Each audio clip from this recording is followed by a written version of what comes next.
My doctor told my husband and I that our baby has a lot of birth defects. I want to get rid of it, and he doesn't. This was a planned baby and I'm absolutely devastated. Me and my husband met in college and have been married for 6 years now. We have one son who is now 4 years old. I know some people are gonna wonder, but yes, we did discuss our moral/political views before even getting engaged, and we're both pro-choice. When we were 21 and 20 we made a stupid mistake that ended in a pregnancy. We were both flat broke and not at all ready for kids. I decided to terminate and he fully agreed with and supported me. He loves our son so much and is an amazing father. He confided in me that he loved the idea of having a daughter as well. Luckily we're in a good financial place, so I agreed and we started trying for a second baby. We conceived fairly quickly and were overjoyed. We also soon discovered that we're having a girl. My husband was so excited. As soon as he was told, he went all out and started to plan her nursery. He asked our son to help him pick which shade of pink he wanted, which crib to get, what the theme should be, etc. It was all so adorable. I don't want to reveal any personal medical history, so forgive me for being vague with the descriptions. At our last doctor's visit a few days ago we were given the news that our daughter has severe birth defects. They think that she could possibly survive the birth, but any life that she gets to experience will be painful for her. There have been medical cases of babies with the same conditions to survive from early childhood to even the teenage years rarely. These poor children suffer with so much pain and are uncomfortable their entire lives. They are very low functioning and need around-the-clock care, as well as several uncomfortable surgeries to try and give them a better quality of life. We were both heartbroken and cried for hours together in the car. Then we drove home in silence. Neither of us said anything until my husband began to quietly mumble his thoughts. He was going on and on about how we needed to schedule another doctor's appointment so we know what medical equipment we'd need to buy for her, and we should renovate the nursery again so we could care for her more easily. He said that he'd definitely have to talk to his boss so he can take a longer paternal leave. He wants to be by her side in the NICU until we can take her home. He talked about how we'd have to ask his mom to babysit our son more often while she's a newborn. He even said that maybe we could sell one of our cars, move to a smaller house, and take our son out of private school so we'd have more money to pay for our daughter's care. I was silent until he asked me what I thought. I was blunt and said that I think we should terminate the pregnancy. Now I feel bad for saying it that way, but I was still frazzled from the news. This made him very upset. He began to cry and ask why I don't want our daughter, even with disabilities. I mentioned our previous abortion. He said it was different because it was unplanned and we had no way to take care of the child. Now, we're in a pretty good place financially, so theoretically we could shoulder the cost of our daughter. I have a bit of personal history with this type of situation. My best friend in high school was at my house all the time because her parents were way too busy with her severely autistic older brother. They did love her, but she was pushed to the side her entire childhood. I told him this story. He said that we'd do better by our son and daughter. My best friend's parents were stupid for having a second kid after they already had a disabled one. He then seemed hopeful for a minute and asked if I was just afraid. He promised that he'd be by my side the whole time and we could do this together. I told him it's not about fear. Our daughter will be in pain constantly if she's born alive. It would be a short and painful life for her. I love this baby so much already, I don't want her to suffer like that. He began to yell that even if she doesn't live long we could still pour our hearts and souls into making her life as fulfilling as possible. I didn't respond and he stormed inside. It's been a couple days now and he won't even look me in the eyes. He sits in the new nursery for hours. Our son is very confused. I know he's grieving, but I really don't want to go further with this pregnancy. I love him so much, I have no idea what to do now. TLDR, husband and I learned that our planned daughter has many birth defects that would devastate her quality of life. I want to abort in order to save her from an existence full of pain. My husband wants to keep her so we can love her for however long she lives. Update 1. Thank you all so much for the advice and kind words. I'm sorry I haven't responded to many chats and comments. I've read through them all. The empathy and compassion shown is truly touching. After I made my original post, my husband and I rushed to get a second opinion. Nothing changed and it was still our originally diagnosed. Once I learned that, I scheduled the termination for as soon as physically possible. I didn't tell my husband at first. He kept on raving about how we could give her as much love in her life as we can. I feel bad for this now, but I snapped and angrily told him I was terminating the pregnancy. That I know how he feels, but I will not allow my daughter to suffer just because he wants to love her. He was very angry with me after I put my foot down. After he realized his pleading wouldn't change my mind, he didn't speak a word to me. It was like he refused to even acknowledge my existence. I was terrified that he'd go and leave me all alone with the scraps of our family. I tried to explain it to my son, but I think he still doesn't understand.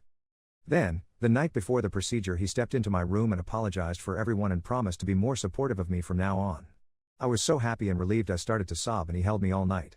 My original plan was that my mom would drive me to the hospital, then once it's done a close friend would take me home. Since it was only the night before, he said he couldn't miss a full day of work, but really wanted to drive me home. I agreed to let him and then the procedure was done in the morning. My son is having a long sleepover with my best friend's family. I don't want him to see me like this. The next morning the termination was done. It went fine with only minor physical pain, but the emotional toll was crushing. After I was done he didn't show up to get me. I waited for hours and he wouldn't answer any of my calls. I ended up having to call a friend out from work to take me home. When we got there I saw just one note on the counter saying he can't do this. A few of our daughter's special toys were removed from her nursery. My entire life has fallen apart in a matter of days. I asked my mom to watch my son for a little while. I still can't contact my husband. Everything feels so pointless. There has been no update since and the only thing we can do is hope for the best for Op. Story 2. Ida for skipping my friend's birthday without warning because his GF calls me the typical girl best friend? Hi. Ida did not let me update my post, so someone pointed me in this direction. I hope I am not breaking any rules. Miles and I have known each other since we were 2 because our parents are best friends. Now I would not say Miles is my best friend. He is a good friend and we do hang out on occasion but see each other on all major holidays because of our parents. We are in our early 20s. The problem started because of a dumb childhood memory. When we were 8, we had a wedding play on school after care. I played the bride and Miles the groom. It was a play. With horrible songs and uncoordinated kids. Our parents made pictures and videos of that. And we each have one picture on our family picture walls. Miles is dating Lindy. They met 3 years ago and started dating last year. Lindy does not like me. So every time we coincide at a celebration, she makes a comment about me being the typical girl best friend. She one time said that I secretly wanted to sleep with Miles. I have no clue where she got that impression from. Miles and I have different friend groups and schedules. Besides the monthly catch-up over food, we didn't really meet that much. Things got worse when Lindy saw the wedding play picture. The comments just got more. She even started DMing me on Instagram saying she knew what game I was playing. I talked to Miles once about this, and he told me to give her time. So his birthday was on Saturday and I was invited. Lindy wrote me saying something along the lines that she was going to supervise me. This was their first birthday as a couple, and I was not allowed to take up his time. I was honestly just fed up. I tried talking to Miles once more, but he said the same thing. So I just skipped out. When the party started I wrote a quick sorry I can't come and told him my mother was going to bring his present. Now he is upset with me for missing his birthday. Lindy is mad that I made it all about myself, and my parents are upset I missed a family function. Ida? Edit, I didn't show anyone the messages because it didn't want to make more out of this than it is. I didn't want to poison anyone against Lindy, especially not if she is a new fixture in Miles' life. That would make both our lives more difficult. I hope that just talking about it might be the more adult thing. My parents are not mad at me or blowing up my phone. A la Reddit fashion. They and Miles' parents were just bummed out that this was the first birthday that I ever missed. As to why she is jealous, I have no idea. Neither of our parents ever wanted us to get together. There were no jokes or anything about it. I think they also never would want that. The wedding play picture is in the living rooms because they love the picture and it was our first play. Update. I will update you in the first part and clarify some things later. After my post, I talked to Miles. At first, he was kind of mad and thought I had been blowing things out of proportion. Some more details are in my last post. We came to the conclusion of taking more distance while he figures that all out. Mainly because I did not want the added stress of petty drama. Then I talked to my parents and explained to them what was going on. They were really upset by how Lindy treated me. Obviously, they weren't going to get involved, but it was nice to get that off my chest. Then, nothing else happened. Until Tuesday evening. Wednesday was a holiday, so some of my friends took the opportunity to go to an Irish pub to do karaoke. At some point, my best friend and I went to pee and touch up our makeup. Then Lindy and some of her friends walked in and kind of cornered us. It wasn't pretty. They stared loudly talking about man-sealing bitches and how some women were just born to be homewreckers. And imagine being pathetic enough to pretend to be a guy's friend to fuck him and how pick-me's are the worst. They kept kind of edging us physically into the part where the hand dryers were while pretending we were not there. Until my best friend had enough and just pushed through them while puling me behind her. We were almost at our table when Lindy went right behind me and pulled my hair, so that I fell backward onto like a metallic piece where you were supposed to put your feet on. It hurt so bad that I started to see white. And then a girl next to Lindy poured beer on me. I cannot really tell you what happened, but there was a scuffle, and someone dropped one of those heavy pint glasses on my head. The Lindys were taken away by police and I was taken to the hospital. My parents were furious as were Miles' parents. They both came to the hospital.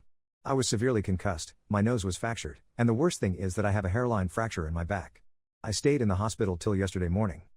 Miles did try calling me a bunch. According to my parents, they told him not to visit me right now. I did get an official notice saying that apparently there was now a legal case open against Lindy and one other girl for not only assault but also public disturbance in the bar. So now I'll have to deal with all that legally. I finally talked to Miles. And long story short, those of you saying Lindy was isolating him was a sign that an abusive relationship was right. He told me all the things she said to him to make him feel awful. She would freak out about anything in her life and take that out on him. She would scratch him and bite him when she was mad. Our talk ended with both of us crying and apologizing. We will be closer again. At least we can talk about these things more often. He broke up with her and is hiding at my parents' house.